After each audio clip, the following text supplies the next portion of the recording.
Hello YouTube, I just thought I'd do a brief video about anxiety and how it can affect someone on the autistic spectrum. I live with autism. I've been diagnosed now for 3 years and I regularly have anxiety, which means that I have to check how I come across and what I say to people in case I say an inappropriate tone or an inappropriate voice tone, because a lot of people will take what I say at face value, which often can get me into trouble.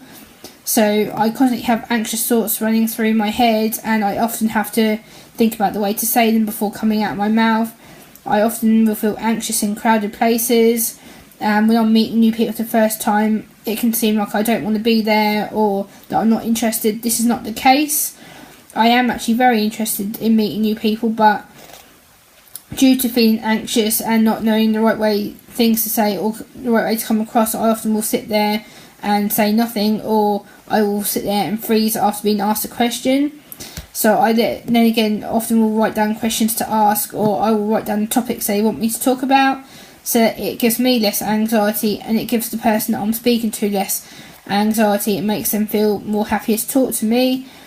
Also, anxiety can cause panic attacks, and last year I was hospitalised twice for 8 hours because I had panic attacks to the point I didn't feel very well. All my head and chest hurt. I wasn't able to verbally communicate to the staff at the hospital, which was another barrier because I had to try and tell them what was wrong and why I was feeling ill, and I wasn't able to communicate a straight answer. So that can cause many barriers when you're having panic attacks and you don't really know about them. So that's another reason that you can get anxiety. And also when it comes to filling in job application forms, I get very, very anxious and quite stressed out because I'm trying to apply for the work, and every time I come to the disability question, it's the way how to phrase it. You have autism, or do you not disclose it? But I tend to disclose it because I feel by law that I have to and that I want to, because I'm not ashamed of being on the autistic spectrum. But I feel stuck when it comes to application forms because I'm not sure what to say or the right way to come across it, and word that I have a disability and if that would go against me or not. So it's another way that I get really anxious. And also when I strike up a conversation about autism to people, they tend to go, "Ooh, autism, that means that you can't function, that you're unable to be in society," which isn't true. But then again, the judgment that gets put against me makes me feel anxious and not willing to talk to people about it. But I've learned over the last 3 years that it's okay to have anxiety. It's a normal flight or flight response you have to feeling under threat, or when your body feels under threat, that it's a way to calm the senses down. So I tend to have anxiety most of the time. I tend to plan what I do to lessen my anxiety. So if I know I'm going out somewhere, I'll plan what time I'm going, I'll plan how I'm getting back, I make sure that I know who the person is who I'm speaking to, so it gives me, and again the person I'm speaking to, less anxiety and less barriers to focus on. But also this can come in many forms, such as ordering a online shopping delivery. I literally have to search for the foods that I want online and put them into the shopping basket, and I always double check that I've ordered what I need, because I forget something, or I think, oh no, I haven't ordered a favourite food, so I need to double check that it's in the basket. And most of the time it happens to be in the basket, but I tend to be anxious and double check myself just to make sure I have actually added them to my shopping list. And this can also happen with my bills. I have to make sure I double check everything is paid and put in the bank, and that all the money comes out when it's meant to. That can give me extreme anxiety, make me panic that I haven't left enough money in there. But I tend to make sure they're all on direct debits anyway, so hopefully it all comes out. So that can be another way of making sure that I have enough money to live on and make sure that I'm able to budget for myself. But when you're in an anxiety panic and you feel the world's going to close in and just swallow you up, you have no idea what's going on around you, you have no idea the people are trying to help you, and at that moment in time it seems that you just can't dig yourself out of it. And I know that I can dig myself out of it, but when you feel anxious and you're in a panic attack state of mind, you think, oh no, the world sucks, the world's horrible, and I don't feel very well, and you just feel like everything's just going to disappear and that people won't understand you, that they'll judge you for acting a bit inappropriate or saying something that might not be 100% safe to say. But at that moment in time you don't really think about that, you think about the best way to get yourself out of the situation. So that can then again lead to more anxiety thoughts. It can lead to you not trusting people, which then can cause you immediate barriers. So I've learned to always open up to my best friend Jo, who's absolutely amazing. She knows when I'm not feeling right, or if I'm a bit anxious. She'll know, because I tend to fiddle my hair. So when I'm anxious, I tend to go like this. I'll fiddle with my hair, or I'll fiddle with my fingers. So that's an indication that I'm feeling anxious.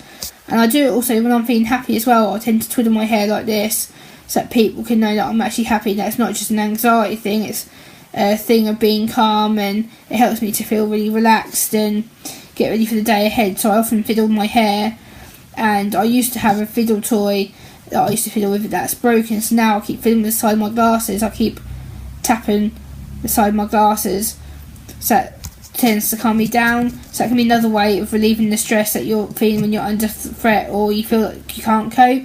But there's always ways of putting strategies into place. So for me, if I'm going out with my friend, I know that I'm going out and meeting her at a certain time. We meet at a certain place. I know we're going to go to a certain place to eat because we both like the same food. So it's not too hard to plan where we're going to go, so that's great. But if I'm going to somewhere to meet someone for the first time and you've got to shake someone's hand, that will instantly give me anxiety, because I think, I don't like shaking hands or touching people's hands who I don't know. So immediately I feel, they're going to try and grab my arm. Why are they touching my arm for? Do they have to touch my arm? And giving forced eye contact all day as well gives me anxiety. So that causes me really big headaches, and it really makes me feel tired when I've had to give forced eye contact all day.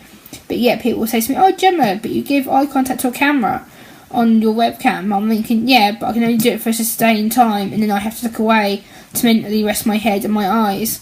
So it's okay saying yes, I can give eye contact on a camera, but when it actually comes to taking photographs of myself or having photos done, I tend to look away, or I tend to look down so that I'm out of the way of the shot, and the fact that I can't seem to keep my eyes open for long enough to have the photo done. So that can be another reason why my anxiety kicks in, because it's like, open your eyes, Gemma, smile, Gemma. But unfortunately that's something that I can't really do that well, and I don't really wish to make forced eye contact with you just to be on the safe box for everyone's attention. So that's another anxiety thing. Also, anxiety can be with food. When I tried new foods for the first time, it makes me feel really anxious, because you've got new smells, new tastes, you've got new textures that you have to get used to, and that can take some time to adjust to, which took me a while, especially with curry. The smell of it at first was, I didn't like this, the smell, it's horrible, it's strong, and then when I started eating it and realising it was a really nice and full of flavour, and it doesn't matter about the smell, that I actually started liking it. Now I eat it regularly. But when I first tried curry, I didn't like it, I didn't like the taste, the smell, it was disgusting. I never ever wanted to try it again. But I have, and I really, really like it. So it's about overcoming the anxiety and thinking, this is horrible, when actually it's really nice and it's a really good flavoured dish for you to try. So that comes on to my next food, trying Wagamama's for the first time. Again, that's Thai food, which I've not had much of before, so I'm having to try new foods and new tastes and new vegetables that I've never tried before, but I've got used to it by having it a couple of times and having my best friend there with me to help me overcome any barriers that I might face in case I don't like something. So it's always good to have a form of support with you if you do feel that you're under anxiety pressure, or you feel that you're going to be unwell. It's good to always make sure you're able to put your strategies into place at that time. But most autistic people won't realise that they have anxiety until it's too late. This can mean a panic attack or a meltdown. When you're in the middle of a meltdown, with me it's kind of an emotional meltdown, it's not a physical meltdown.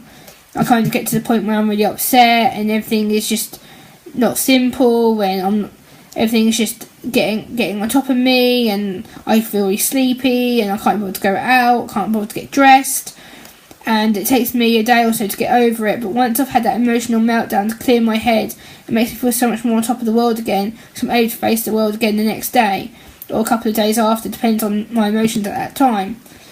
So a lot of people won't really realise how you're feeling until you ask them. Like, my dad seems to know when something's wrong, or my uncle or my auntie, they seem to know exactly what's wrong with me at that specific time. They're like, "Oh, Gemma, you're right." I'm like, no. They're like, "Oh, what have you been doing?" And I'll tell them that, "Oh, well, this has probably triggered it," and then they're able to explain to me that I'm alright and things will get better.